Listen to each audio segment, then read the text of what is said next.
Hello, welcome to Footy Corner. 3 days on the bounce. You may either sick of the sight of me or happy to see me. Not quite sure which.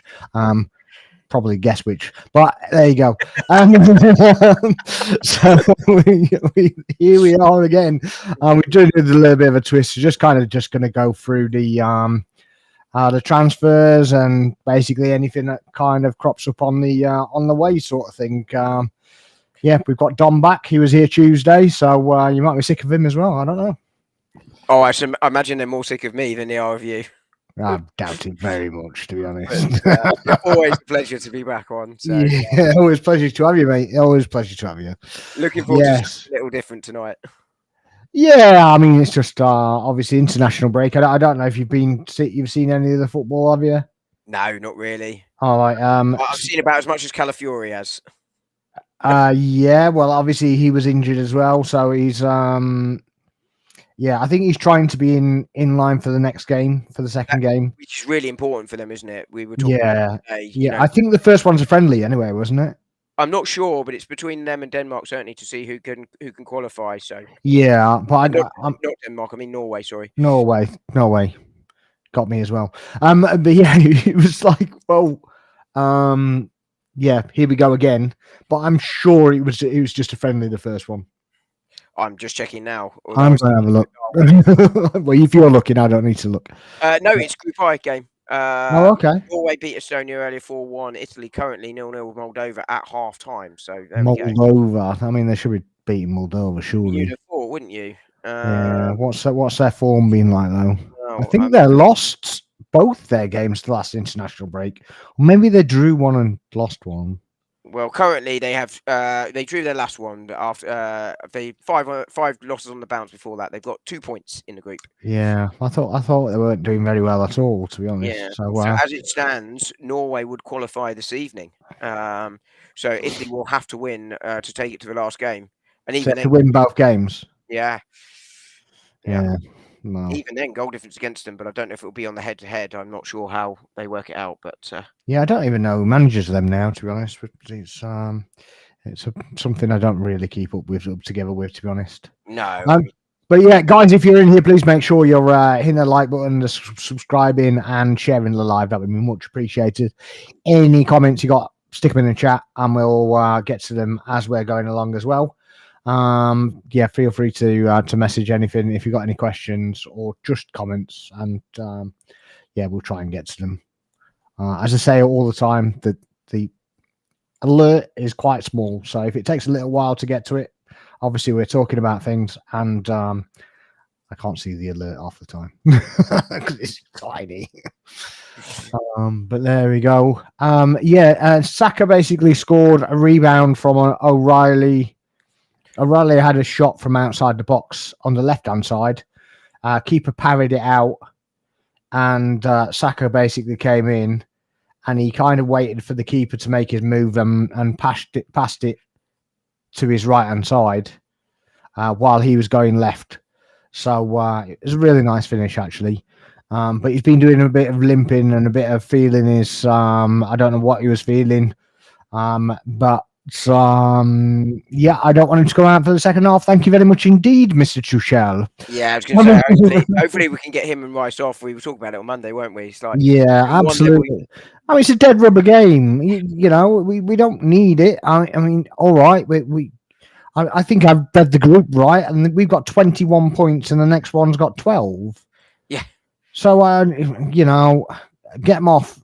Anybody that's got any kind of strain, tweak, whatever, get them off the bloody field. Yeah, I mean, from one level, from Tuchel's point of view, he can see his best players. You know, he hasn't had them available to him, but not tonight. This is just, you don't need to, and you're so far out from the World Cup at this point. Anyway. Yeah, but if it's not serious, you can play him again in the in the next game. So you know, instead of just antagonising it, and then he can't play in that, and then he doesn't play when he comes back either. Oh, for the character, for any one that thinks I was supporting Tuchel on the decision there, I don't. I think I'd rather he doesn't play at all. Don't want him to play, and I don't think he needs. No, to play. I don't. But I'm just saying that might be how Tuchel would see it. Yeah, I don't see that that he needs to play. I don't.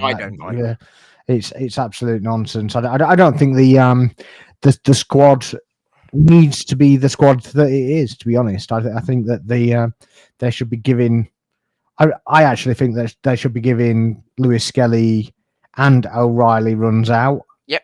They should be mixing between the two. They're not fighting for places. They're just playing games basically at this point. Why is Harry Kane there? If you don't know what Harry Kane can do by now, well, when are you ever going to know what he's going to do? He should have scored from a corner as well, by the way. Rice, played for Arsenal. yeah, but the Rice took a corner from the left, from the opposite side that he's good at, Saka's side, basically. Oh yeah, that's. Yeah, he took two from there, and one was a grass cutter, and yeah, it was a shocking bit of keeping, by the way. It wasn't powered by the keeper. It was a defender that got. Was it defender who got it on? Ricocheted in the middle, and then Saka just slotted it. Yeah, well, good for him, and that will shut up those on TalkSport today saying that Saka's not good enough because he doesn't score enough goals, and that that Jared Bowen is better. Oh yeah, what a pillock! I mean, I literally. Who said that? I just saw it quoted on Twitter, and you're just like, what? I mean, I didn't even bother with it on TalkSport because I mean, it must just be. It's got to be pure bait, hasn't it? That's got to be. Surely, it's just absolute 100%. Yeah, I don't waste my time with them, to be honest. Sometimes just for kicks and giggles, I'll. I mean, like you say, sometimes it's worth just checking it out, and other times, not so much. Yeah, it's one of those ones, isn't it? But what was I going to say? I can't take O'Reilly seriously though. All I can think about is the builders in 40 Towers with him. I'm showing my age there. The builders in 40 Towers. Yeah, the O'Reilly men, the O'Reillys. Oh, right. I see where you're going with that now. Yeah, well, I mean, there'll be about 3 people in the universe that will be old enough to remember it, but well, I do remember it, but it's like it took me a while to kind of link what you were saying to nothing more than the name. Nothing more than the name, yeah, basically. So, yeah, but there we go. We just wanted to go through and basically go with how we think our signings from the summer have performed, and if we could give them a rating of where we are. Obviously, some aren't going to be eligible because they haven't really played that much. Others have played that much, but are potentially yet to get going. Others are kind of suffering from the system, whereas they're not playing in their natural positions that they would play for us because of injuries in the forward line, maybe. So that was the plan. Sounds a good one. I've given it 0 thoughts, so people are going to get my instant reaction to it because I think that's probably the best way. But yeah, it should be a fun one, and it's also one of those ones that different people have different views. So absolutely. Hopefully, get people sort of talking a little bit. So that'll be good. Yeah, for sure. Obviously, we get a few people in here and can open up a bit of discussion in the chat, and hopefully not too many people are watching the England match, or if they're watching the England match, they're bored of it, so they want to watch some YouTube as well. I was going to say this will be a much better watch. Yeah, well, you would hope. You would hope. I'm not entirely sure that that's true, but I suppose it depends on whether you thought I was being nice about us or pessimistic about England. About England, yeah. I mean, probably a bit both, to be fair. I mean, it is difficult when there's such a class difference. I mean, Serbia are no mugs, obviously, but even so, they've had a torrid time though, and they've got rid of their manager as well. So it's you don't really expect them to pull up any trees either, to be honest. So no, but what I mean is, it's not like Manchester United are about to play. Well, Manchester United's a poor example, but you know what I mean. Manchester City v Arsenal. This is Arsenal versus Port Vale in many ways, even though it's Serbia. I butchered that, but anyway, you got the point. No, I get exactly where you're going with it. The reference wasn't the greatest one in my opinion, but there we go. I wouldn't disagree with that. Oh, there we go. Right, okay. Well, let's where do you want to start? Should we start at the bottom of the list? We'll start with the bottom of the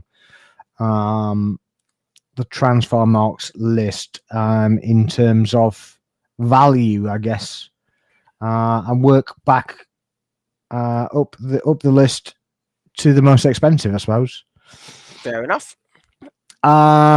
So obviously we got Max Diamond. We all know about Max Diamond by now. Is he signing on Transfermarkt? Say again.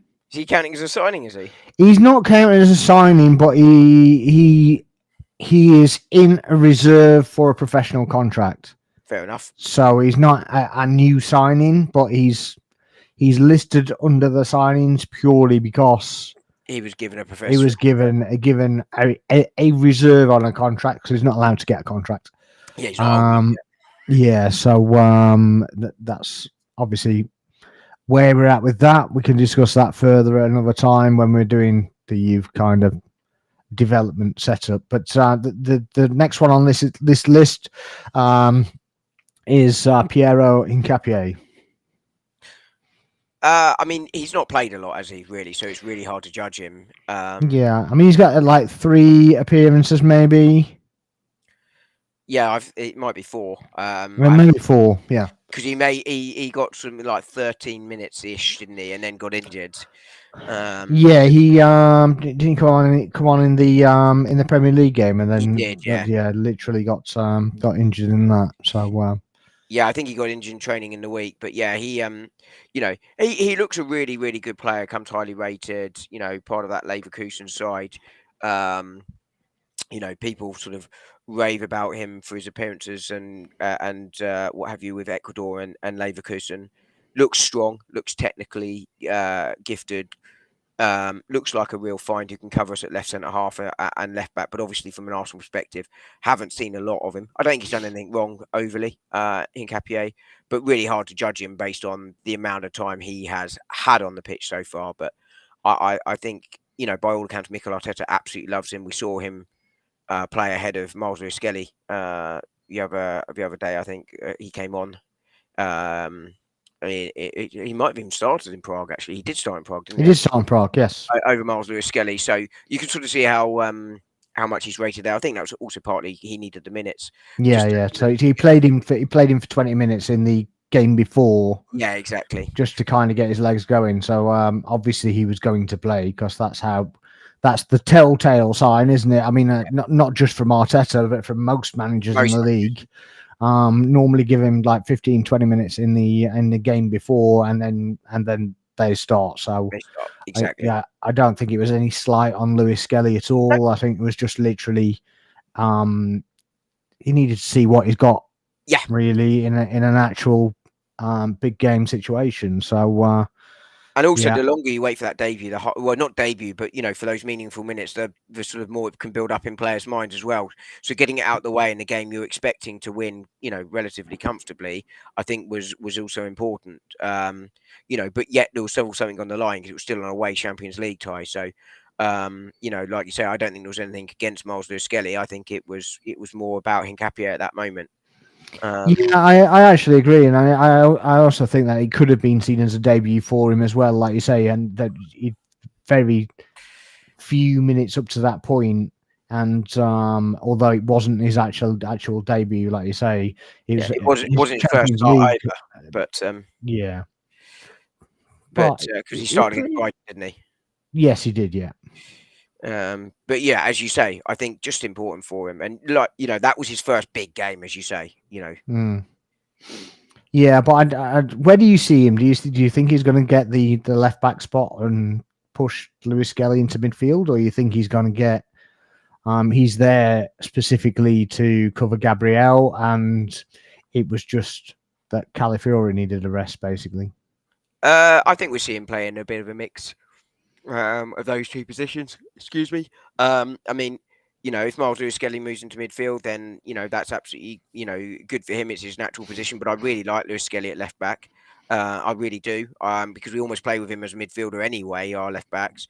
But I think I could see Hincapié sort of coming in for big games. Let's say we had Paris Saint-Germain, or wouldn't surprise me if he started against Bayern Munich, for instance, because he's that really, really defensively solid player, almost more of your traditional left back. Whereas Calafiori and Miles Lewis-Skelly sort of more offensively minded. I can see him sort of playing in those games, but he for me is a natural sort of cover for Gabriel. But I think, as with many of these players, there's so many positions they can play him in, that it gives Mikel Arteta those options, and I think we'll see him play in both of those positions over time, depending on game, the opposition and game state. Yeah, I agree with that, but specifically as well when Martinelli's not playing, and you basically need that overlapping threat. Yes. Yeah. I think it'd be a bit more predominant as well. You can get that from Calafiori, of course, but yeah, but obviously Calafiori needs a rest every now and then, and exactly. it's just especially if he's gung ho and potentially getting injured with his international teams. So yeah, if all but one of his injuries come when he's actually been with Italy as opposed to with Arsenal. Yeah, well, the last one he had was an hyperextension because he basically went in for a challenge and just extended his leg. Yeah. The other one, I think that was just a hit because of the duration of games that he played. Obviously, the training methods have just changed because he's just changed to the league. He'd been saw that with playing Capio as well, didn't we? Yeah, exactly. But yeah, he'd been playing left, and then he got switched to right, and then he went back to left again. Then he went to right, and then he went to left with Partey on the right, and he was kind of bouncing around all over the place, wasn't he? So it was a question of who was fit enough to play at times, wasn't it? well, yeah, we had no fullback. I mean, it's like now, isn't it? We kind of seem to focus our injuries rather than them being spread around the team and having two defenders, two midfielders, two forwards. We always seem to get all our forwards out, all the defenders out, all the midfielders out. It's a bit crazy. But, I mean, we were talking about it on Monday, weren't we, really, about how that's a snowball effect because you increase the minutes for the other players in those positions. And I think that is a genuine reason behind why we see that so much. Yeah, I'm just trying to see if he's taken Saka off. Are they out for the second half, are they? Yeah. Oh, yeah. It doesn't look like Jude Bellingham and Phil Foden are being made to wait, no change at halftime. Okay. Sorry, when I saw those two names, I wondered whether we were about to see the change, but no. As in, I had visions of them sort of standing there waiting to come on. I just don't understand. I don't understand why you'd even put him out. No. He's just been feeling it, whatever, and I know you want to see them play, but it's it just baffles me. Yeah, it just baffles me. Anyway, well, as discussed earlier, why take the risk? Why did they even start? Yeah, it makes no sense to me. But there you go. So Nkapie was on a loan transfer as well. So basically, he pushes his fee into next year's tax year. And I believe it's like 52 million euros. Yeah, euros. So it's and that's because then we'll have the Kivior money in, isn't it? So if Kivior left on the permanent, I think we would have been able to sign Nkapie on the permanent. But because it was a loan for Kivior. Yeah, it wasn't just Kivior, was it? It was so you got Kivior, you got Zinchenko. Yeah, well, we won't get anything for Zinchenko, of course, because his contract's out. But it would have been. It is now, but it wouldn't have been. So if we would have got, if we got a sale, that would have helped. Yeah, yeah. Vieira we never sold. I mean, a lot of these players, yeah, really struggle to sell still, don't we? Yeah, absolute crazy. I mean, Tavares, didn't he go? Yes, Tavares went. So he was on loan with an obligation. I think we got. I think we got £8 million for him. Yeah. But there's a sizable sell-on clause.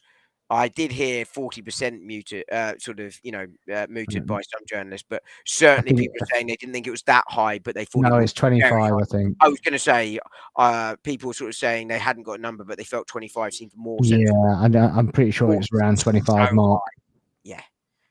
Yeah. Unless it was Um, 40% of profit, but but 40 is very, very high.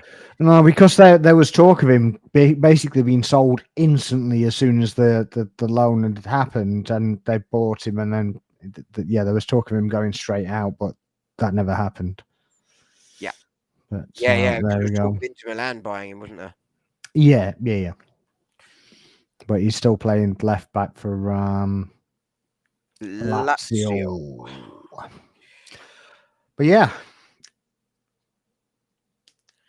So are we grading Hincapié or If we're great, I think you can grade him, but I mean, I could sort of take 6 as an average. I think that's probably where you got to grade him. yeah. Not because he's done anything wrong, but because he hasn't played enough.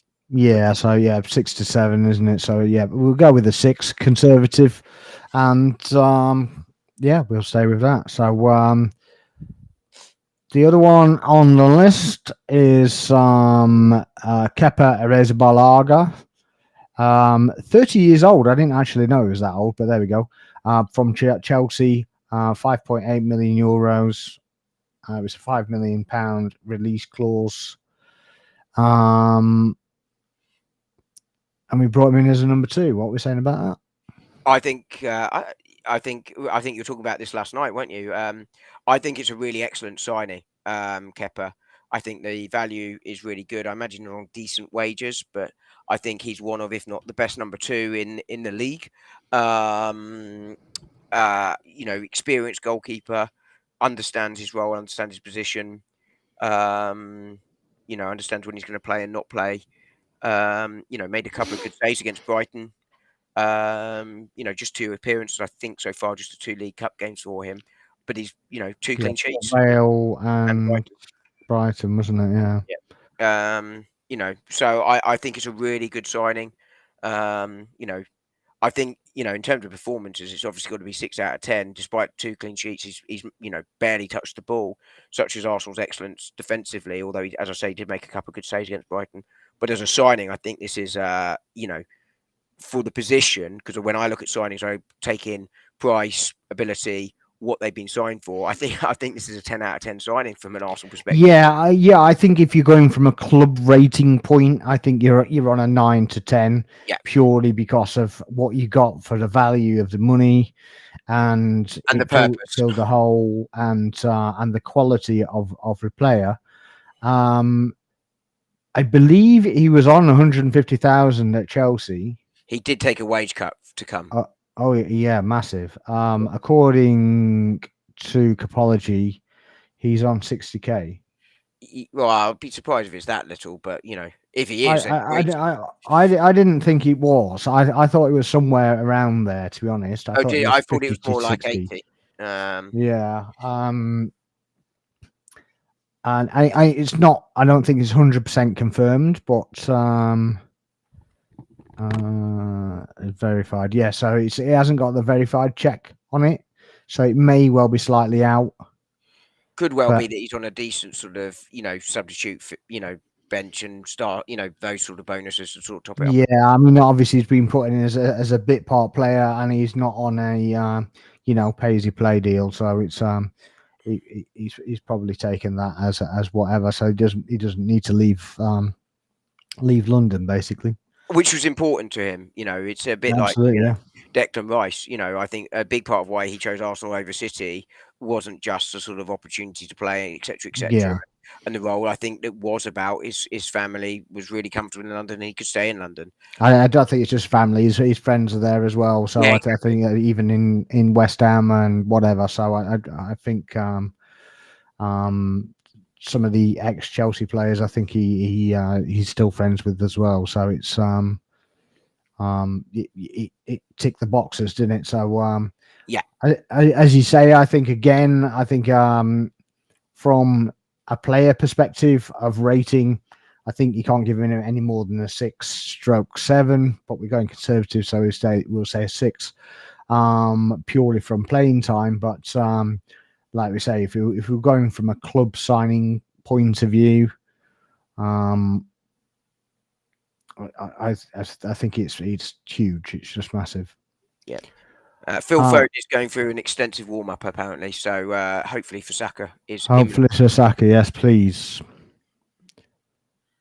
I'm just trying to see if he's actually still limping. He does tend to limp, even I do sometimes wonder whether he. Don't join the bandwagon for God's sake. It'd be the next big thing now. Oh, he always limps.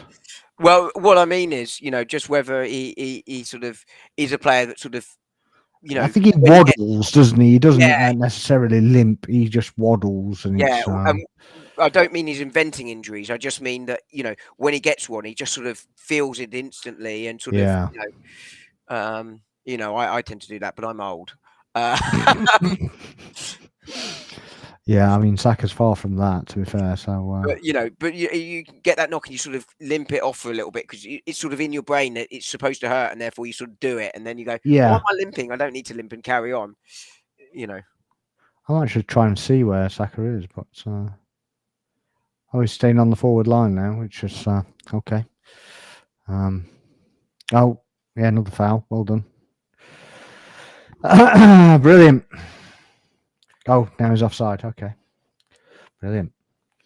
So yeah, the next on the list is Christian Norgard. Brentford to Arsenal. He's obviously 31. Danish. And he was 11.6 million euros. I mean, again, this is the sort of nothing signing, if you like, of the summer. He was bought to be the 20 to 25th man in the squad. Come in the Jorginho. Yeah, exactly. People say he was brought in to replace Partey, and what a downgrade. Well, he wasn't. He was brought in to replace Jorginho. Let's be honest about it. Yeah, Zubimendi was brought in to replace Partey. That's it, top and bottom.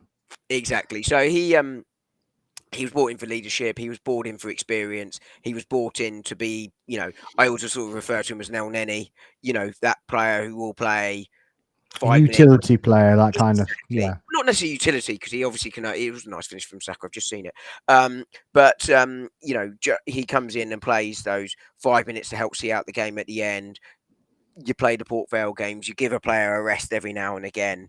That's what he's basically was brought in for, as well as sort of his influence off the pitch, because although the squad is getting older, there are a lot of young players in that squad. And that's what he was brought in for. And you need players like that in your squad. You cannot have 22 world-class players in your squad because they're all going to want to play. You do need players like Norgard that understand the role, can come in, do the job, but still, perform to the level which makes training competitive, etc., etc. So I think it's a solid signing. It's inexpensive, not one to get excited about, but sort of just is really solid in the squad. And that's Christian Norgard. I don't think he's done anything amazing, nor do I think he's done anything particularly egregious. He is your 6 out of 10 player, and that's my rating. He's a 6 out of 10. It's a third one on the bounce, but yeah, he's a bit like a stocking filler, isn't he, at Christmas? So it's like exactly you're not getting anything special. You're getting a CD that you want, maybe, and he's a pair of socks, really useful. Pair of socks. You need them. You don't necessarily think about buying them, but they're there when you need them. Yeah, you keep your feet warm and dry, and that's about as far as it goes. Yeah. Well, there we go. I didn't expect to be talking about socks on this. No, you started it. I didn't go there, to be honest. The next one we got Noni Madueke, right winger. Obviously got some stick because he came from Chelsea. 23 and 56 million euros. Though I thought it was more like 48 million quid, but that's. I think it's because it will be that fairly quickly with the add-ons. So then, whether they're easy add-ons, I don't know if they are. Yeah, but, apparently so. But there we go. What's your take on Noni? When he signed, my view was I had no issue with him as a player. I felt we needed a right winger backup. I think again we mentioned it on Monday. It might have been last night. You guys were talking about it. I forget which, but here you needed that player, and you had the choice: do you wait for someone like Rodrigo that may or may never happen, or do you get your player in early? And Arsenal, I think, sensibly got the player in early. I like him as a player. He's young. He's exciting. He can do something a little bit different. He's a ball carrier. He's someone that can run at your defenses, and I think Arsenal really didn't have a lot of that. So I think he offers that something a little bit different there, and I think he's had a decent start. People criticise him for no goals, no assists, but I also look at some of those balls he plays in. You're just thinking, had he played the same ball 5 games later with Victor Yeah. Gyökeres up to speed more, Gyökeres is on the end of it and puts him in. He'd also had that one where Gyökeres fell over. Basically, he tripped over his own feet essentially, and stretched for it rather Yeah, than and he hit the post with it as well. So exactly. He had one there. He yeah, could easily be on 3 or 4 assists. yeah, easily. Yeah. So I think he's exciting. I think he's a good asset to the squad. And Um, he's won things as well. I mean, albeit not the big ones, but he has won trophies. So it's for a young player to have already experienced that then I think that's a decent addition. He's also someone that will know he's behind Bukayo Saka, but someone that can, if Trossard or Martinelli fall off on the left, go out there, or Eza. I think Eza, is the one I'd rather go out there. I'd rather see Madueke on the right. But in game, you can make the switch if you want to. But he's someone that will know he's behind Saka, but good enough that if Saka does fall off, that you could go actually Noni's starting, and if Noni Well, we Madueke, did do that. well, exactly. But partly because Saka was, Was injured, yeah. but but actually But also when that's he why he was brought in, right? So he exactly. was to step in if Saka gets an injury, or if we just need to rest him because he's just playing too many games, And you're not or worried that if it happens. or the bloody England manager won't take him off, even though he's took a knock Yeah, he's in still in a got pointless dead rubber game. it, but that's exactly what he's brought in for. I think he's probably a 7 out of 10 because he hasn't got the assists. I know Yeah, that shouldn't be everything, but when you are forward, you're brought in for goals or assists, and he hasn't got any. But as I say, I do think there's an element there of, well, that's not entirely on him. yeah, I think yeah. they He can't send it and receive it. exactly, and when you, as I say, you look at those ones, and he's played the right ball, put it in the right spaces, and if the striker or forward doesn't put it away, it's not entirely on you if you played the right ball and you played it Yeah, well enough. But I think I think he's an exciting player. I still think it's a slight overpay, but I think the market was overpaying for wingers like him in the summer, yeah, and that was the market price for the player, and Arsenal paid the market price. yeah. It's So very similar to Gittins and Garnacho and uh, Elanga, and Ilanga. So very much of the same ilk, aren't they? So it's kudos to everyone. Kudus. Yeah, I put Kudus a little bit higher, to be honest. But I mean, in terms of the price, they're all in that price range. But I think Yeah, but I kudos, mean, his value wise, I would actually say Kudus value wise, I think is a little bit on the higher end of that scale. oh, I agree. I agree. I think Tottenham got the best deal. Yeah, But I think that's partly because Kudos clearly wanted to get out of West Ham, and that helps you drive a harder bargain. yeah, and he wants to stay in London as well. Yeah, exactly.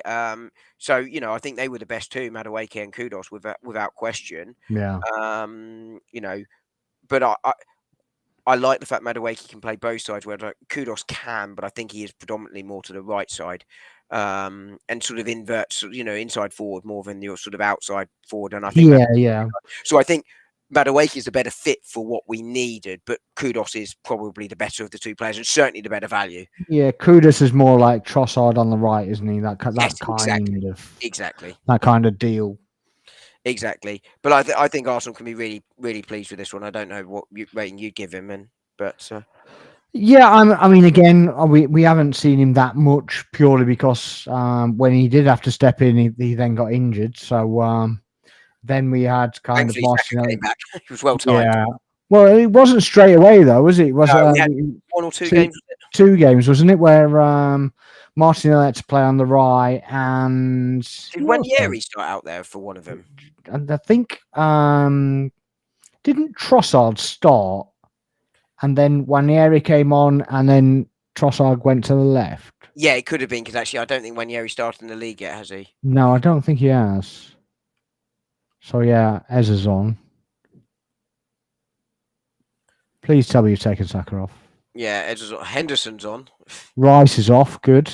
Yeah, Henderson presumably for Rice. Can someone explain to me why Henderson is doing in the England squad still? No, can't help you, mate. He's 38 or something, isn't he? No, he's about 30, 34, is he, Henderson? I know he's like the ultimate leader, and players will run through walls for him, that kind of thing. But you can't be taking him to a World Cup, can you? Oh, Well, he's got a captain armband as well. I suppose you could in some way. We took the what's the Wolves defender who went to, I think he went to West Ham. He went, didn't he, to the last tournament, and the one before that. Forget his name now. Oh, But he God. went for that sort of thing because he was a good guy to have around the dressing room, and he went. What's his name? You know who I mean. But he Yeah. went there for that reason, didn't he? Because he was a good guy to have around the dressing room, and it was one where he, knew he wasn't going to play. And you have players in every tournament aren't going to play unless it's an absolute crisis. If Yeah. Henderson went for that reason, I don't think I've had any issue. But you don't want to see him on the field. No, definitely not. No. But he's going to. Well, why isn't taking Saka off? Are you serious? Saka hasn't come on. I haven't seen the subs come through on my screen yet. Foden's gone up top. Yeah, I've just seen Kane's come off. I'm hoping if this is the case that we're going to see Saka not play in the next game at all. Oh, he'll play every bleeding minute. Yeah. Jared Bowen would have been the obvious one to come on for him, I suppose. But I thought Foden was going to come on the right, which is his better position of the two wide positions. Don't get it. No.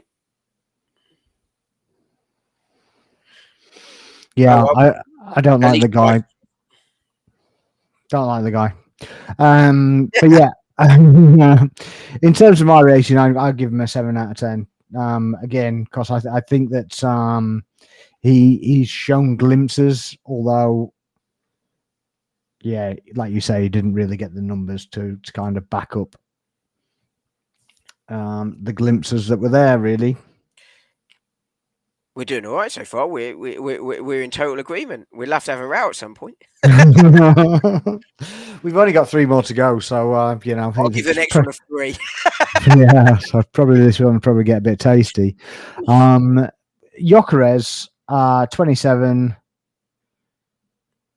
obviously Swedish, 65.8 million. He's been. I'm reliably told he's been a bust. Yeah, well, that's what everybody tells us, isn't it? But I'm not convinced about that, to be honest. No, I don't. I think Victor Gyökeres has been a really good signing. I really do. He stretches the field. Arsenal are more direct, and we're talking about where what will happen with Kai Havertz when he comes back, and there's a genuine question. I suspect you're probably right, but it'd be interesting to see if he plays sort of more in the Gyökeres style, or when he comes back. But as I say, when he's on the field, suddenly Saka isn't doubled up anymore. It's 1-on-1 with Saka, and people have said, well, he can't do it 1-on-1. The guy was coming back from an injury. I think we're starting to see Saka return back to form, and I think if you got Saka being 1-on-1 rather than 2-on-1. I think his numbers could really, really pop, and it's not like they're bad to start with. And I think a lot of that comes down to Victor Gyökeres. Arsenal are looking more direct. That's a tactical shift. And I think Zubimendi helps with that. And, we'll talk about him in a bit. But, for me, Gyökeres, he's got goals. He's willing runner, causes all those issues. I think his build-up play has been better than I thought it was going to be and is improving. And I think he's had to do more than we probably would have wanted him to do early on. I think we'd have wanted to see him get less minutes early on, and split those with Havertz a little bit. And I think that would have helped him. But he's had to play, and he's done it, and he's done it really, really well. So I'm actually going to give this one an 8 because yes, he hasn't got the goals that everyone says he's going to get, but he's on for 20 goals. So was Kai Havertz, by the way, last season. People don't like to admit that, or some people don't, but Victor Gyökeres is looking on for comfortably 20 goals this season, and I think really, really good signing that I think has made a big difference to Arsenal this season. Yeah, I mean, I in terms of rating, I think I give him the same. He's got 4 goals, 10, I thought he had 10 five. appearances. Not in the Prem. Oh, in the Prem, yeah. 5 in. Is it 5 in He's all got competitions? 6 6. altogether, I think, because he got 2 He got the in. double, didn't he? Yeah, he got Yeah. 2. So he scored the header and what else did he score? It was He it got was a that one header off. and He got the one off his delicates. of his delicate areas, his nether regions. Yeah, that was funny. I was on a podcast on Monday, and for the third time this week, there was a delayed start. But this was Yeah. because I got it in the delicates and had to, to do a little bit of sorting out. Wow. What a block it Oh. was though on Monday night, because I came straight from playing football straight to a podcast. Um, Yeah, but I mean, again, I think he's doing the job. Obviously, the job entails scoring goals as well. It's not as if he's on 0. He scored important goals as well. yeah, and a And very very different level of football as well for him, of course. yeah, I mean, he's got to And play in a different way, but I think we've got to play in a different way to assist him as well. yeah, I think So that's exactly right. I think once we get in that kind of mold as well, I think it'll be a completely different story. I do too, but he's also got to adapt as well, so not just to Arsenal, but also to the fact that the space isn't going to be there in the same way. It was at times for him in Portugal. There were low blocks in the league, I'm sure, from sort of the lesser sides, but you saw him really. A part of what made me confident and comfortable with him coming was the way he played in Europe. Against those bigger, and better sides, but they won't have feared Sporting in the same way that say Rio Avenue might have done, and therefore there was more space for him to sort of play in. But as I say, he's got to get used to that low block against better quality low blocks. But I think Yeah, he's getting better and better every game. I really do. yeah, I do, and once he actually starts popping, then yeah, I think he'll be getting really good numbers again. So yeah, the hell header was that? Saka just put a corner in, and I don't know who that was actually. Is it Konza? Basically just headed it behind. It was an awful header, but there you go. Abadici Eze. He's 27, so obviously came from Palace, and 69.3 million euros. I was a big fan of this signing. I was talking about him. I think probably as far back as last summer. I think this. I was talking about Madueke's directness and Gyökeres's directness. I think Eze is also sort of in the same bracket, but I think he's a player that does the unexpected. Gyökeres will sort of fall into a pattern. Arsenal players, generally speaking, will fall into a pattern.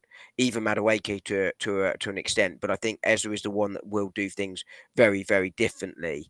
He will have that gut instinct. I think a lot of players, for instance, that goal he scored where he sort of not bicycle, it was a half volley where he sort Yeah, of like a karate kick. karate kick. That's exactly it.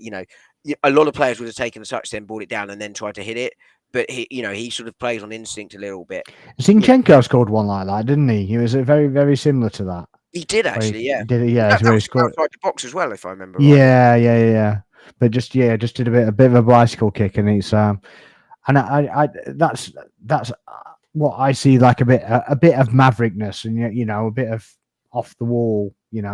Like you say, the boring players will just literally take a touch, try and take it round somebody, and then either set it up for somebody or actually have a shot from there. But like you say, just to off the cuff, just do something a little bit different. Exactly. And I think that's what he was bought for. And again, I think similar to Gyökeres, it's a very different system here at Palace. I think predominantly he played off the left at Palace. Arsenal have had to play him in the 10 a lot more because Odegaard has been out. He has obviously played some time out there, but again, not used to playing against a low block, used to having a little bit more space. Very different system, very different expectations. And I think there is a bit of an adjustment period there. I don't think by any stretch he's been a bad player. No, No, not even close to being a bad player. To be he was honest with you. clutch on like 2 occasions, hasn't he? So I think that kind of overrides the the bad player kind of vibe. Yeah. So I've seen a lot of people just say he's average and this and the other, but the fact that he's been clutching in those 2 games, I think kind of steps that out of that bracket a little bit. I do too. And again, like you say, it's a different style of play completely that you're going to see. Yeah. Playing against Arsenal than it is playing against Palace, isn't it? Yeah. And I find it really odd that there is that narrative against him, to be honest with you. I spoke about it on a video, I think this morning, and, someone sort of said, why do you think he's bad? I was like, no, I don't. What I'm doing is saying there's a lot of people saying this. I don't actually agree with it.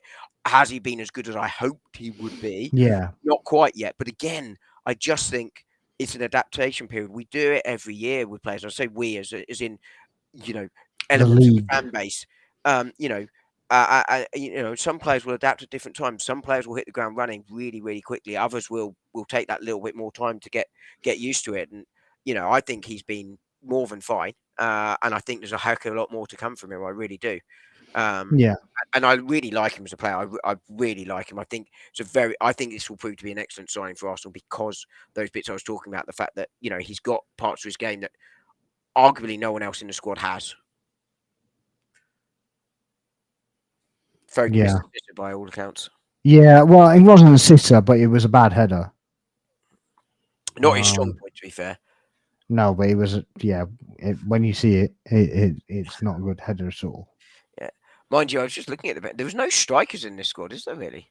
No, well, bar Kane, and that's kind of Jared Bowen, presumably. Well, Foden obviously is the backup because he's playing now, but there we go. But what are your thoughts on Eza? I just think he's I think he's done okay as a general rule, but again, I think he's been better than a generic signing purely because he's had those two clutch moments, and just probably something that we were missing last season before, just that little bit of a difference maker. A game changer, just without actually taking the game by the scruff of his neck, just one impact on a game, and it's enough to clutch the game. So I think he'll do really well for us. Was I expecting better? Maybe. And am I disappointed? No, not really. I think that's exactly it.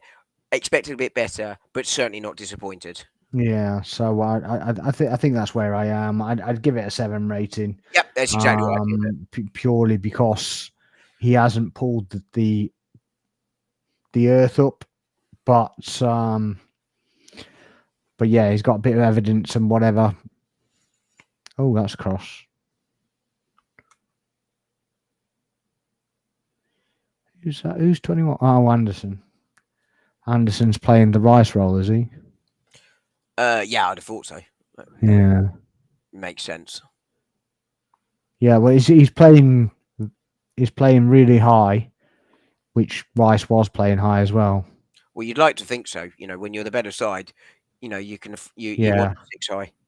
These guys have had a couple of breakaways, but that's really it.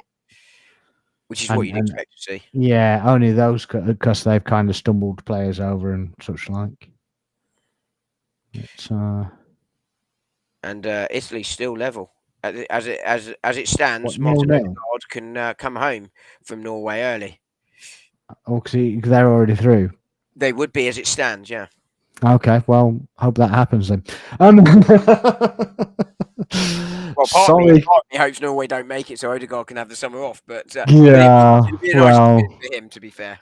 Yeah, I mean, you can't. And you wouldn't expect them to go far in the competition. Yeah, you can't wish that on nations like that. To be honest, like you say, they're not touted to win it anyway. So it was a very tongue-in-cheek comment. Tongue-in-cheek, yes. I kind of got that vibe. And the last one on the list is obviously Martin Zubimendi, 26 from Real Sociedad, 70 million euros. I think we paid a little bit more because we didn't want to pay the release clause in full. Yes. We wanted to pay in installments, so we literally just said, "Well, we'll pay you 65 million instead of 61." And Yeah, I think it was 60 rather than 55. But yes, I think that's exactly it. yeah, so it's probably the last action of Edu and A2 and whatever. So Yeah, yeah, yeah. I think It that was a gutted. lot of groundwork was done. I just think that probably Berta had to do the finishing touches. So it's the worst kept secret, let's say. Yes, exactly. Jason A2 got it over the line. Edu, I think, had done all of the pre-work the previous summer when we signed Moreno, and Berta just, as you rightly say, finished it off.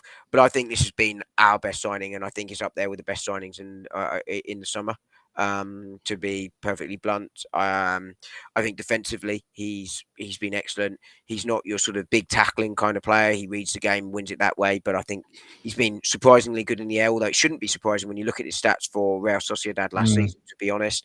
Um, but the English league is obviously a little bit more physical, and I wondered how that might transition across. But he's been very, very good. But I think, ironically, it's the offensive stuff that he is really where I think he's made the biggest difference. Arsenal, obviously, generally speaking, ball dominant.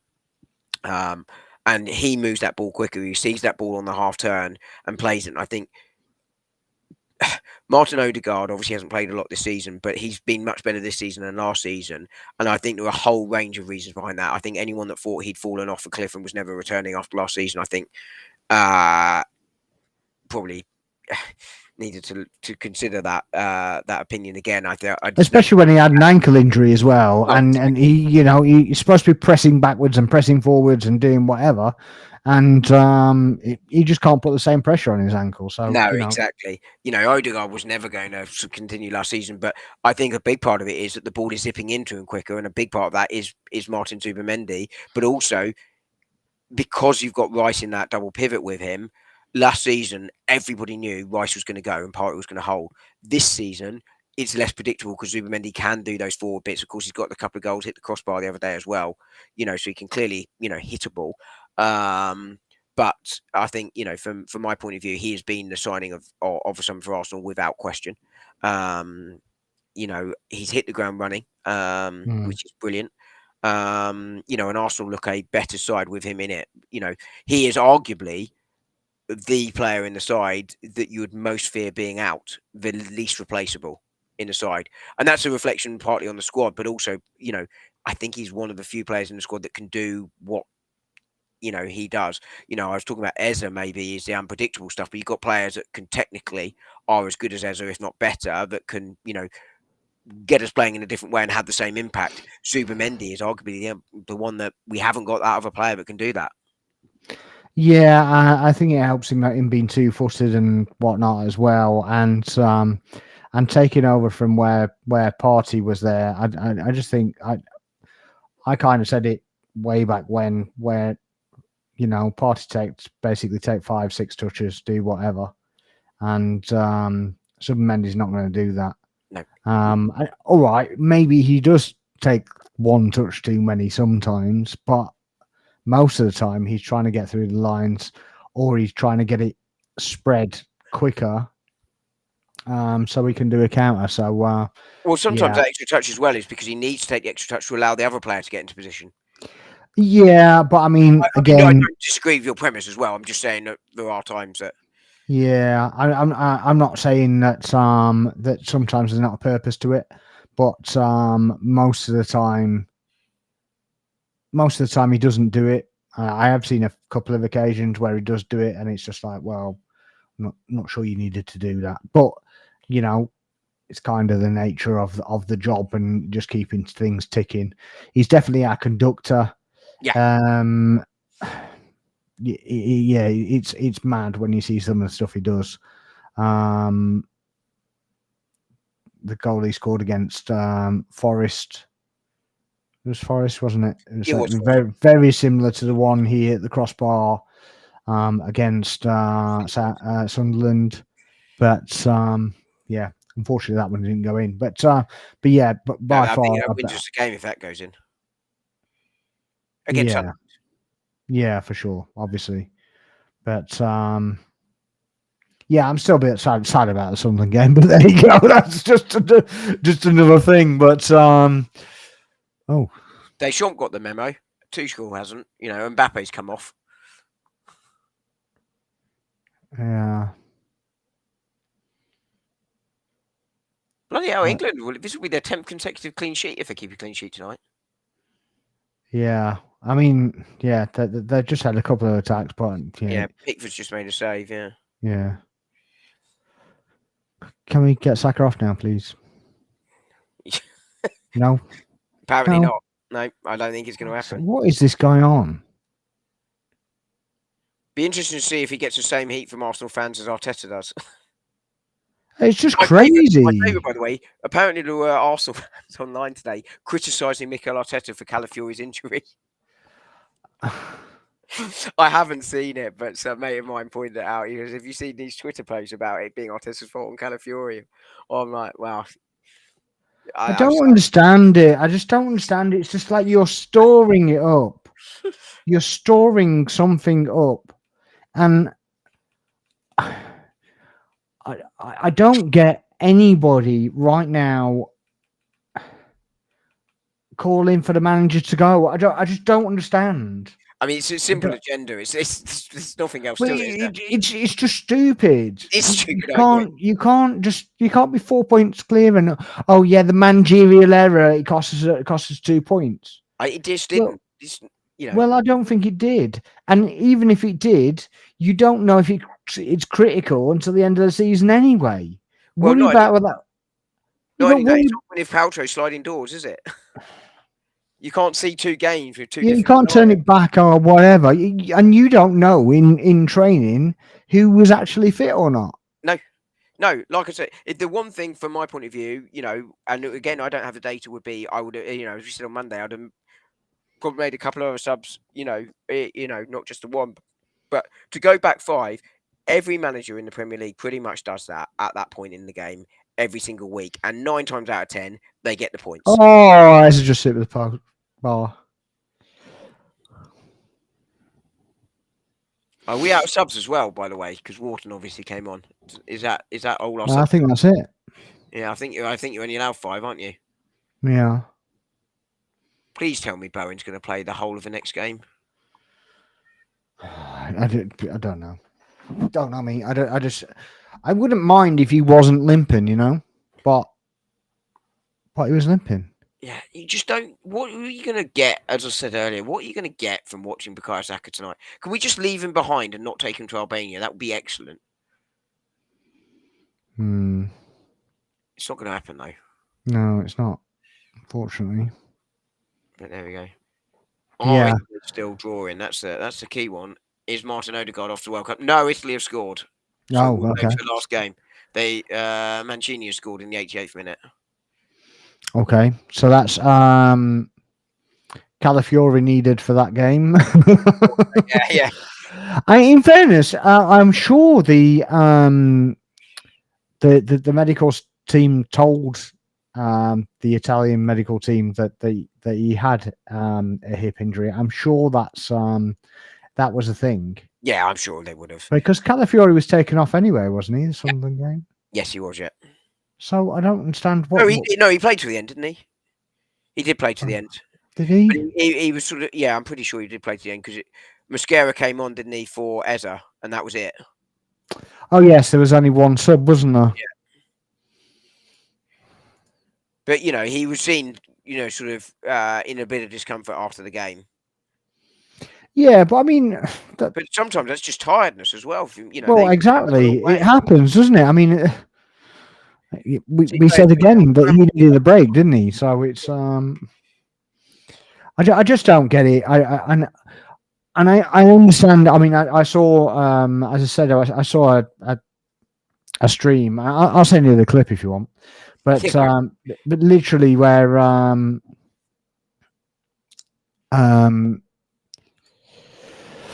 oh God, when basically when they're going on and it's like, well, I'm trying to find it now.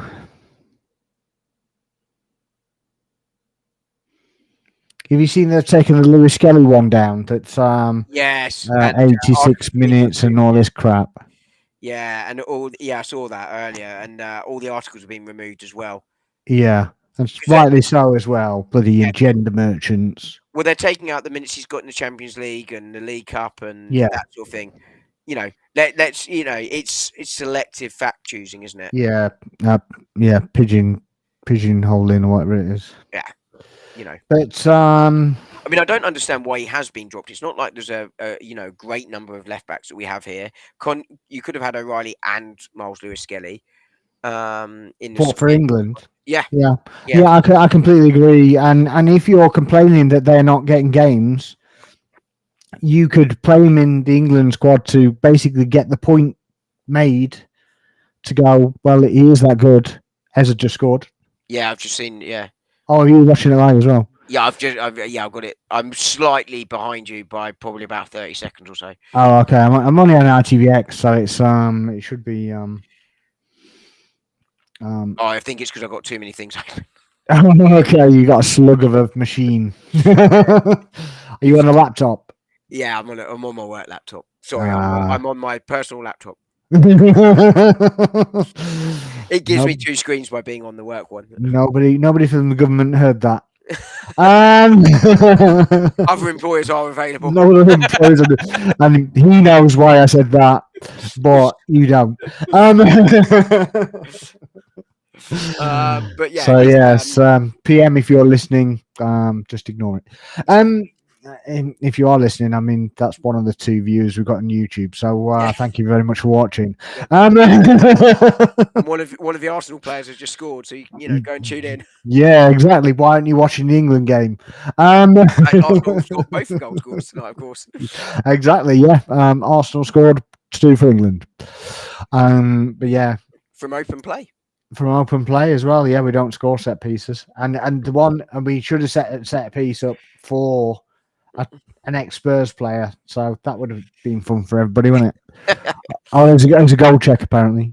Yeah. But yeah, I don't get the whole waiting to score points against other rival fans, and I just don't. No, it's baffling. I mean, I know why it happens, but I find it baffling. It's I had someone in my comment section who commented on nothing for weeks and months because we kept winning, and the second we dropped points, bang! Like, I haven't heard from you in 2 months. I don't understand, because I just want my team to do well. Exactly. I just want to win stuff, and I don't care if it's Arteta. I just think that you're worried now as that kind of guy. I think you're worried that you're just going to get proven wrong. Yeah. And to be honest, if I was in that situation, I'd just be glad to be proven wrong. I would be delighted if I wanted Arteta out, for instance. I would be absolutely delighted to be proven wrong. Yeah. Because it means Arsenal winning, and that's what we all want. You know, I've had managers before under Emery. I just felt that Arsenal, it wasn't happening. You just had that sense it wasn't going to work. Under Arteta, with Emery, did you say? Sorry. With Emery, yeah. Yeah. And towards the end of Wenger, it just felt like it was the end, and I thought obviously Wenger did brilliant stuff for Arsenal, of course, and under very difficult circumstances as well in the second half of his reign, but it just felt it was time, and that was. I will say that I think, looking back on it now, I actually think that Wenger's time was set up to fail. Yes. From himself being frugal to start off with, and then from the board basically buying into that thesis, so he had to stick by those guns. Yeah. And then exactly. When it came to the crunch, and when he actually had to buy players, he didn't really know how to anymore. No, because the whole market had changed. The game had moved on. It's a bit like it's moved on from Jose Mourinho now.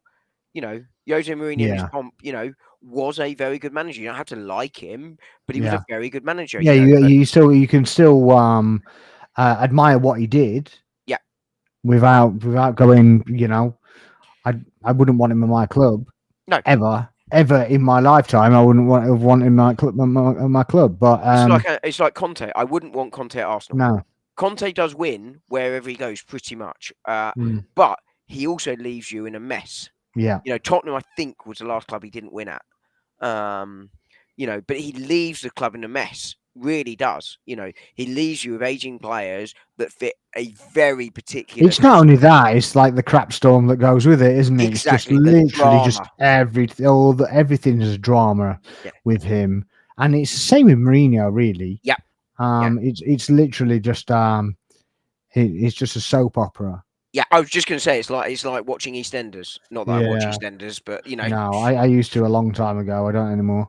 But yeah, it's just bizarre. And what gets me more than anything is the whole name calling and whatever, because we don't agree with them and they don't agree with us. And you're like, well, who gives a crap if we agree with you or not? You just don't have to be a dick about it. Yeah, well, yeah, exactly. I just don't really understand. No, it's not going to get you any better in stature of whatever. And I saw a certain person online that basically was making out that Sunderland were a walkover, and it was almost like you could see what was happening. You know, you can see it's the setup. Yeah.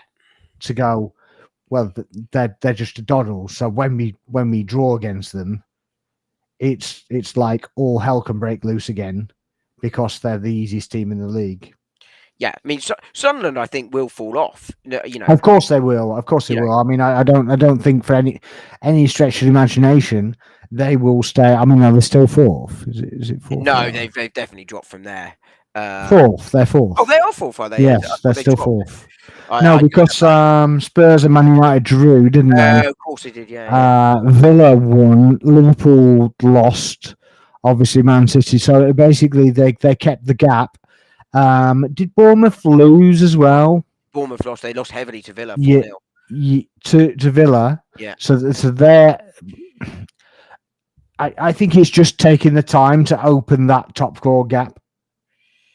But yeah. Did you know what I mean? So there's normally a natural gap that forms between like the top 4 or 5 and then the rest of the field. Yeah, exactly. And I just think that is just taking that little bit longer to form. And it was a Liverpool fan actually, but basically said, I watched his TikToks today, and he said how the league's dropped off and all this lot, and he's like, I completely disagree. I actually completely disagree. Everybody's on the keel, even if you're taking the first quarter, which we're now nearly up to the third, by the way. Yeah, between the two, aren't we? Yeah, so we're right between the two. So you're basically 38. So you're going to be on 13, aren't you? Yeah, 13. So you got another 2 games, and you're at the third point instead of the quarter point, as we kind of are now. Well, we're past the quarter point, aren't we? Yeah, we're past the quarter, not quite the third. 2 games, so yeah. But yeah, I don't think the league has dropped off. Liverpool have dropped off. Liverpool, underachieved massively on what I think most people thought they were going to do. But I don't think the league has dropped off. I think in many ways it's more competitive than last year.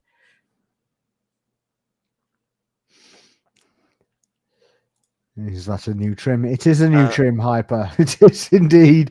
I got sick of having 2 microphones, mate. So I had one in front of me and one on my head. So I was surrounded.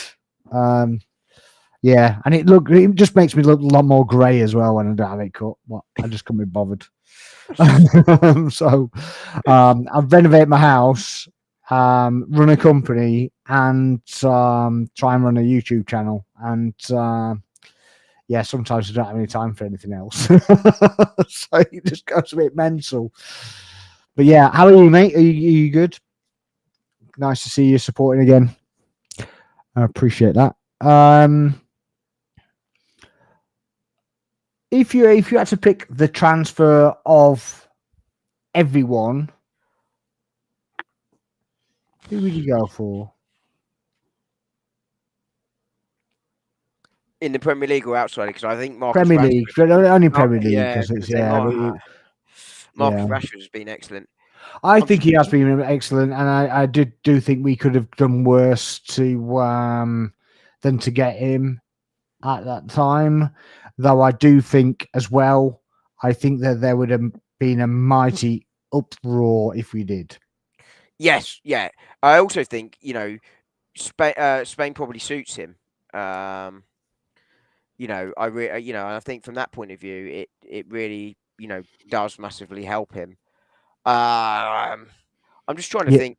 I, I, I need to start running again, so I need to do that as well. So that's why I put this up, and it kind of made me chuckle a bit because I'm putting on a few quid, and I need to get back on the running. I must admit, playing football twice a week is really, really helping me. Yeah. Um, I'm gonna go with the best value transfer of the summer, which is going to be an Arsenal player, and I think that's Christian Mosquera. Okay. At 13 million. Just having to flick through the transfers now just to see who the best signing of the summer is. But who have you got as your best one? Well, I have a quick flick through. I would put mascara in there. I wouldn't necessarily say. He's not my best one. I'm talking value for money. At 13 million pounds, I think he's been terrific. Yeah. I'm not entirely sure, to be honest. I mean, it's none of the Liverpool players, is it? No, it's definitely not. I mean, Zubamendi's probably up there.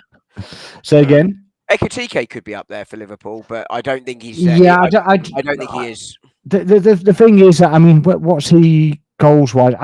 I think when they were doing Ekatike's figures, they were They're no better than using Perez, really. no, well, worse actually. Yeah. He's 10 appearances, 3 goals. They were using goals from the Community Shield in his 6. There you go. So yeah. So he's only got 3 goals, and he did look good. He did look lively and everything, didn't he? But then Isaac came through, and Well, he's a 120 odd million pound man, so yeah, I still think that's baffling. I do too. I don't really understand um, why you would do it to yourself. With his injury record, with your need for defensively, you've bought Ekatike, and I think it's not only do I think it's an overpay anyway, it's certainly an overpay Mm, given the situation with Newcastle where he clearly wanted out. yeah, Uh, Walter Marder, I think, is probably up there. I think he's been very good. Yeah, he's. I was just looking at him. The other one that sort of jumped out for me was Donnarumma at City. Yeah, Donnarumma, he's a good keeper and whatever, but I just 26 million pounds though is a good fee. yeah, I mean, obviously there's some backdoor agent payments as usual, isn't there, with that kind Yeah, of thing? So it's kind of 115 of them I heard. well, I don't know if that's coming. I don't know if that's coming or not. So we keep getting um we keep getting little tasters and whatever of that Yeah, coming through. I don't know if it is coming. I don't know what's going to happen with it. Yeah. I mean Granit Xhaka as well. For Sunderland. Jack is probably up there. Yeah. In terms of what he's done for the club as well. In terms of the impact he's had and influence he's had there. As I say, I'm struggling to look past Martin Zubamendi as well, partly because we watch him more often as Arsenal. I think he has been genuinely a big deal for us. But yeah, I mean, it's really hard to sort of pick one. Yeah, I mean, and Bremo maybe up there. I think he's done really well for Manchester United. Yeah, Yeah. So I I think think he's a Kudus has had a decent big one. impact at Spurs. I hate to say it. I think he'll do well for them, to be honest. I do too. Obviously, they've got injuries again, and he's injured as well. I don't know if he's back when we played him or what. Unfortunately, I think he is. Yeah. Well, the thing is, he's not going to be fit anyway, is he? Normally, you get the 25 minutes, don't you? Yeah, exactly. You know, and it'd be But interesting we're how going to be in the Arsenal same go. situation as that. Yeah, exactly. Exactly. I'll tell you the other one as well, and that's Jack Grealish at Everton. I think again he's had a really big impact on loan there at Everton. Yeah, Um, you know, and I think it's really easy to overlook for sort of smaller clubs, isn't it? And the impact that players like Xhaka or Grealish have on them. yeah, for sure. De Coopers as well. Again another one that's had a big impact. Relatively speaking, for the sort of value and the size of the club they're at. Okay, who are we going for as flop? The Oh, biggest flop. Florian Wirtz. You're going to go Verts, or you're going to go Isaac? You're going to go No, I'm going to go Wirtz because Isaac Simmons? didn't get. No, I think Simmons doesn't surprise me necessarily with some of his sort of struggles. He's a player that sort of always has been in and out of games anyway, and I think he's a young. Very similar to Vieira. Yeah, exactly. You know, Same kind of profile. yeah, possibly. I think I think you need to give him a lot more time to settle. Yeah, I mean, yeah, you for could say sure. the same about Florian Wirtz, of course. I was talking about Yeah, how for sure. I mean, but obviously that he doesn't come with the price tag that Florian Wirtz does. exactly. And the reason I'm going Wirtz is it's 115 million. He had a preseason, which Isaac hasn't. Mm. Um, you know, um, and it just hasn't worked. Liverpool trying to work out where the hell they're going to get him in, and I think it's really hard to overlook that. But I mean, you can also look at Liverpool and go, Frimpong brought in to play right back. Been injured. Don't think he's played well. Doesn't fit their back four. Um, you know, He doesn't fit the system at all. no, it was a baffling decision to me. I spoke about it in summer how Liverpool's window didn't make sense. And people can say, "Oh, you're just saying that now." Is he just saying that? I said it at the time. It didn't make sense. It was a football manager No, you window. did say at the time. I remember you Yeah, saying. Remember that. it was that window. It really was. It was baffling to me. I think that Frimpong would have suited Man Chelsea United. more. Yeah, possibly. Or Man United. Yeah, either way, because obviously they're both kind of playing that sort of style. But I mean, almost none of the Liverpool signings have worked out beyond. I think Frimpong is more of a Salah replacement than anything else. Well, yeah, you said it the other day, and I wonder if that will be where he'll play. But I mean, just looking at Liverpool beyond Hugo Ekitike, none of them really have worked so far. Um, they really haven't. Yeah. Who's your big flop of the window? I mean, there's a few, isn't there? Really, Alanga Yep, hasn't worked at has all not there, has it? done anything really. Ramsdale, I can't even get a game there. I mean, Ramsdale he was brought in to be a number two, so he can't really, I pick. think he'll end up as a number one by the end of the season. I think he probably will, but obviously, he can't put his game time now. No, I agree. Base it on whatever, because he was brought in as a number two. Whether he actually works his way to a number one, then that's kind of open. Yeah. But I think that he probably will, because his distribution is far better than Pope. Than Pope, yeah. It would be an adaptation in style, wouldn't it? Yeah. And I just at the moment, I think Pope will keep the gloves. I mean, I know he's got an injury, I think, at the moment, but Pope I think will keep the gloves simply because Newcastle aren't playing well, and therefore, do you want to try and change that style when you're not playing well? It's a brave one from Eddie Howe. I don't think he's on the hot seat, but if there are people looking at it, you probably don't want to make a big change like that. I don't think he's far off. I know he's got a credit in the bank because he won a League Cup. I watched a stream today where basically a Newcastle fan was basically saying your team's been crap for 100 years, talking about Arsenal, and you're like, no, he hasn't. That's what he said, and he like, and even the host, who's a Man United fan, he just like, you're a Newcastle fan. You won your first trophy in 60 years last season. Go figure. And he basically said, with this squad, Howe would do better with it. What, better than top of the league? I mean, I don't really understand. No. There are some odd narratives out there. So it's just like, well, you're just making crap up now. But yeah, Sesko's done all right, but I think he'll do better as well. I don't think he'll be fine. I agree. I mean, Šeško was always going to be the one that was going to take a lot longer to settle than Yeah, Gyökeres. I mean, if you look at it from a comparison point of view, they're both about the same. To be fair, Yeah. So I don't really see that there's any great huge difference. I mean, you could argue that if you were going to get the ready-made, you should have gone for Ekatike, maybe. Possibly, But but even then, he was young still.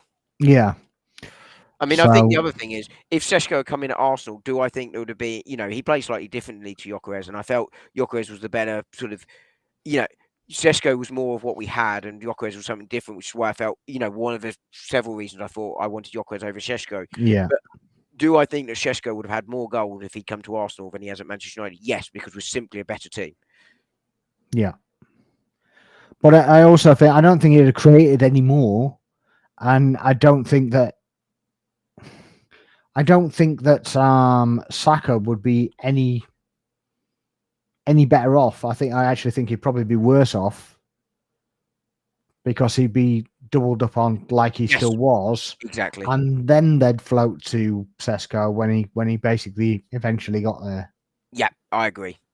So just purely because it's a build-up side. It's just because he compares with Havertz from that style of play, if you know what I mean. Exactly. So it's more like a build-up style of play rather than a play on the shoulder, play on the line, and just go and take players with you when you go.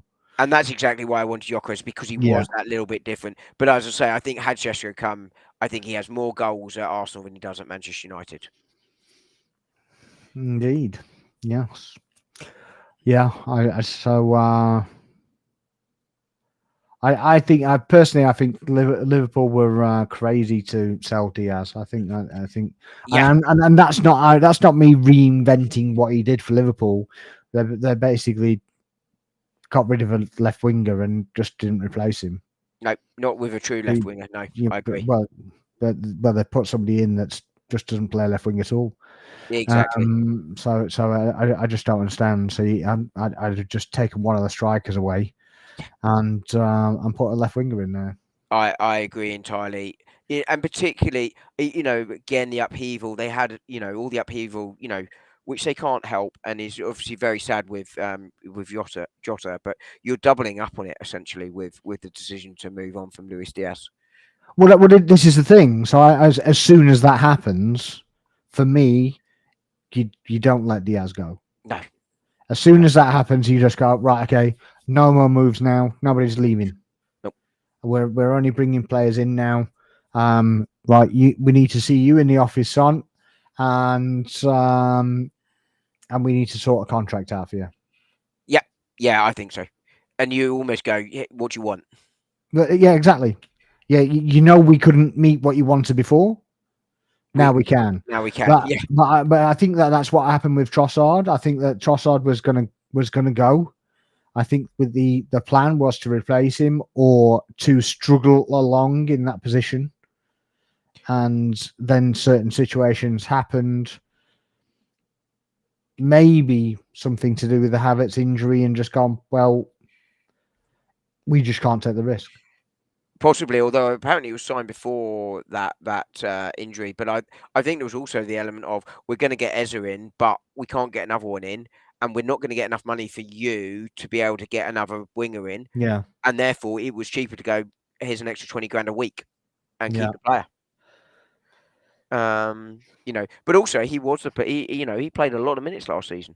And he's looked good this season. Yeah. And it's the same way they did with Raya. It's a recognition of, but also when you give that recognition, I think it actually becomes easier in many ways.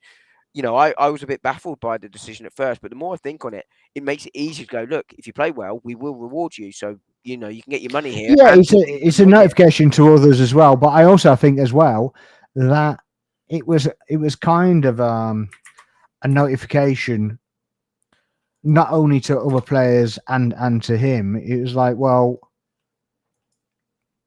you can trust us. You know, it's not what other clubs do and whatever, and we're going to go back, go back on our word, sort of thing. Well, it's what they did with El Neni, of course, when he got that injury. From a business perspective, that made no sense. But That from didn't make sense at club all, did it? values and the signal that sends to the other players, actually, it probably did a lot of good. Hmm. But yeah, and Arsenal getting the rewards for Trossard this season. Yeah, absolutely. So yeah, he's popped up with quite a few goals here and there, even from his position. So he's improved, and I actually think Martinelli has improved as well. To be honest, I think the compositions helped him. Yep, had a difficult start, but yeah, a little bit, and obviously the injury doesn't help. no. But I think he is going to be a player that's going to go up and down in form. He is very much a confidence player and a form player. Yeah, absolutely. To quote Absolutely. Anne, he is what he is. Yeah, for sure, and you can argue that he may well get sold in the summer, which Ben White as well, possibly. yeah, probably. Well, I wouldn't want to see that, to be honest, but yeah, Depends on how fit he can stay as well.